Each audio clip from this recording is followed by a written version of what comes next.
Hello guys, welcome back with me, Lord Chow Chow 2025, and that's Lenaxel. Today we're going to learn about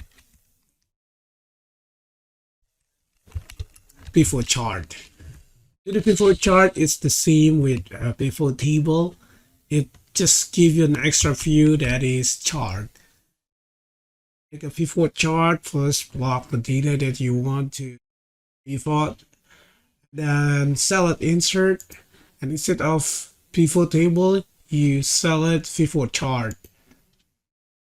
You could do both, so we're going to do pivot chart and pivot table. The same as process as pivot, but instead you have these two data. So if you put like for faction here, or not faction, maybe a doctrine, put a zero count here, they're gonna show you data about what you select. Like it's kind of hero, it's kind of leadership, war, and stuff. That is gonna show you the graphic.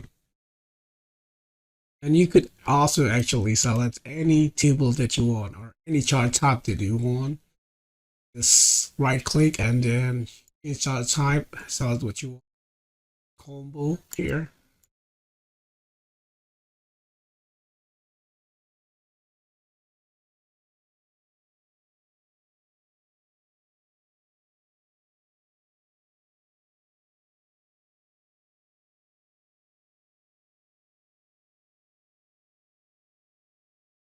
That you want. Whatever you want. It's very useful to view data in chart. Anyway, you could also filter and stuff. You could also edit it directly from the chart. Anyway guys, I think that's it for today's video. Thank you for watching. Hope it helped. Don't forget to like, share, and comment, and see you again on the next episode. Have a nice day.